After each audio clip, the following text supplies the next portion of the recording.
After just over 2 years since its release and some pretty 50-50 reviews, Company of Heroes 3 has had some mighty updates, new DLC, and a whole bunch of hours put into its development. But with its kind of unreal predecessors and probably some of the best in the genre, at least my personal favourites anyway, does the third installment into this series stack up against the others? Now, you guys may not know this about me with my huge focus on survival games on the channel, but my introduction to gaming was through strategy games. Poured a ton of hours into Company of Heroes 1 and 2, even hitting some solid ranks in the online leaderboards. I got in touch with Relic and they were like, hell yeah man, here's the game, here's some DLC, go and knock yourself out. But with no special conditions attached and no official sponsor, I can kinda be as brutal as I want to be, which is just wonderful. Company of Heroes 3 has certainly come a long way since its release, with a very rocky start and some pretty dire reviews straight off the bat. Now it stands with 72% of reviews being positive, and a DLC with 83% positive reviews. I thought it was a pretty good time to give it a go, and with many new updates on the horizon, with a full roadmap, now it is as good as ever, right? To the game. The game comes packaged with an extensive campaign that you can lose a ton of hours to. One that I'm actually yet to try out at all. A skirmish mode, which is just grand, and a multiplayer mode that you can lose days to at a time. I've done it, seen it, done it, tried it, tested it. It's playable as a 1v1 up to a 4v4. You simply can't knock the replayability for that simple fact. And it is kind of the main draw into these games, and what has kept its predecessors running for all these years after their release. Now, I'll keep this kind of short and simple. We'll jump into some positives, jump into some negatives, and then round it up with my time with the game, and whether I'd actually recommend it or not. So, without further ado, let's get to it. As always, let's start on a high note. Let's get into some positives. So my first positive is the labour of love. This is a very important one. Relic hasn't given up on the game, and I don't see them giving up on it anytime soon. Most developers probably would have sacked it off by now. After a few years of just constant grief, they've ended up with a fairly decent game now, and their efforts to get there and just listen to their community have paid off. So, a little round of applause for them, just for that. Just to stop sucking up to the devs, we'll move on to graphics. Absolutely recommend this game for the graphics alone. The graphics in this game are just very pretty, and they've kind of nailed how the game looks as a whole. Whether it's getting pinned down by an airstrike, mortars firing missiles in and witnessing the destruction, or just sending a group of infantry to do your dirty work, everything just looks grand in this game, and I think that's probably its biggest grip for me initially.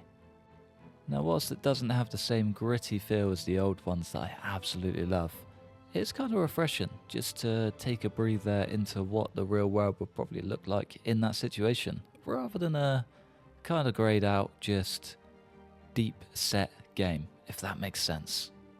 Point number 2 is just the simplicity of the game. Picking up the game feels a lot simpler than Company of Heroes 2. Although the concept is the same, you kind of take over a capture point, use those slow building supplies to buy troops and send them straight into battle. A very simple concept. The tricky part has been understand what you can do with each new building, how to unlock each building, the commanders and their abilities, which are called battle groups in this game, the troops and their abilities, and so on and so forth. This game highlights any understanding issues and points out in red how to attain them, what you need and where to go. It outlines every path you can take with the commanders to get you up to speed as quickly as possible, and also giving you grief for having command points just sat there. Kinda covers all bases. Mastering it, however, is a completely different story.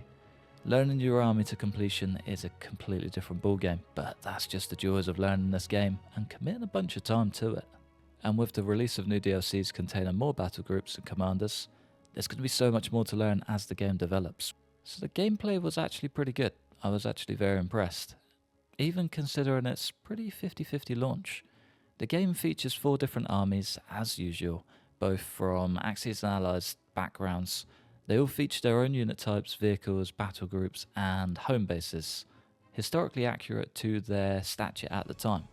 It certainly has a little ways to go before it's perfect, but for how it stands right now, I'd say it's good fun. and that's actually the most important point.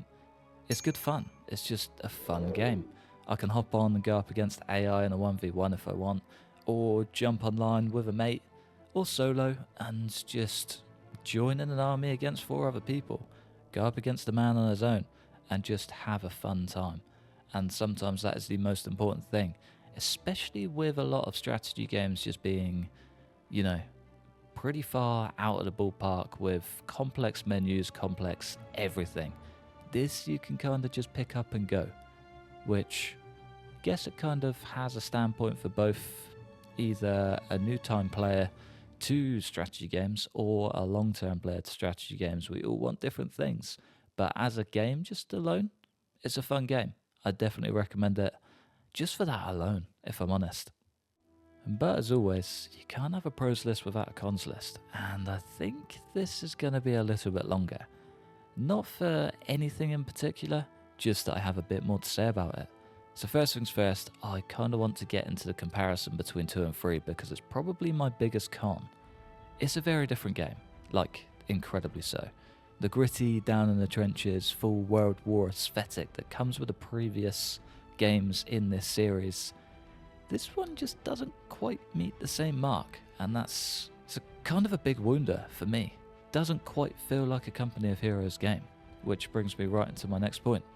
I've put a lot of hours into this series, as have a lot of people out there, and I think one thing we can all agree on is it just doesn't quite feel the same. I think it's a good new title into the genre, but not one to take the helm in the franchise, if you know what I mean. The next point is kind of on the tip of everybody's tongue with every new game lately. In-game transactions. They don't quite stop at this game either, as much as I wish they did. The DLC released with this game just isn't quite it. Fire and Steel was a very good DLC because it added some actual good changes to the army. But for the price of £19.49, half the price of the base game, definitely not worth it. And their list doesn't quite stop there either. Fire and Steel was actually a very highly rated DLC as it did add some value to the game. But their other 2 just weren't quite it. One being priced at £13.49 and the other being based at £10.49 just wasn't it. They scored mixed and negative reviews and just didn't quite deliver what they should for the price that they're going at. Granted, the previous ones, I think the price of it would be around the price of 8 Commanders, and you only get 4. Doesn't really stack up, in my opinion. Now, it is a bit of a personal touch with this one, but it just doesn't quite offer anything unique. How many games have you played that even years later you can't forget? If I said, "Hey you, you're finally awake," how many of you would understand it? I mean, granted it's the opening line to one of the greatest games of all time, but the shouts of war that you hear or when you click on an army and their voice line pops up in strategy games are always so unique and just a nice little touch. I want to be told when I'm visiting the enemy. I want the morale from my army to shine through. I want the armies to shout a little reference entitled to their special abilities. I think it just adds so much to the characters and the armies and makes you want to keep the units alive and not because you just want to save points. And for my final con, value for money. Does this game actually offer enough to justify spending just under £50 on it? Probably not, at least not in my opinion. Whilst it is a good fun game and with the skirmish and multiplayer modes available, you can certainly have a lot of fun with the game, but with the amount on the market already fully developed and available, I don't think a game that's still technically being developed should be priced that high, especially if the content within the game just isn't quite at that level. Yeah, I might be being a little bit harsh, but I also want to be completely honest. But as always, with all of that in mind, we do kind of have to round it up somewhere. And that's with the recommendation. Would I recommend it? Maybe. To a first time player in the genre, a game that's as graphically beautiful, kinda simple to pick up and learn, absolutely, but still not at full price. More people in the genre means more production, more games, and just overall better things to play long term. Would I recommend it to someone with hours on end in other grittier strategy games? Again, not at full price, and probably not currently as it stands. The 2.0 update did add a lot and made it a much better game, but I still think it has a little bit of a ways to go before it becomes a staple into any real-time strategy gamer's list. I think for now, I'll probably be jumping straight back into Company of Heroes 2 and just kind of dip my toes in every now and then to test the updates and see how it stands, because I do think there's a lot here and there is a lot of potential. But can I see myself losing hours on end, even days, and getting lost into it like the previous installments? Not quite yet. It does look like a very promising new game with the new roadmaps they're releasing, but I think for now I'll hold out. Company of Heroes 2 had a similar release, and now that stands as one of my favourite games, and is third in my list of most played games, so maybe one day I'll come back to this and be like, man, this did not age well, and I really hope that's the case, because there's a lot of potential in there really is. Now, if you want to completely ignore my advice, there is an affiliate link in the description of this video that will take you to the store page on Steam, ready for a £47.99 purchase. Otherwise, I'd recommend holding out for a sale. Keep in mind that day and let me know what you think of it.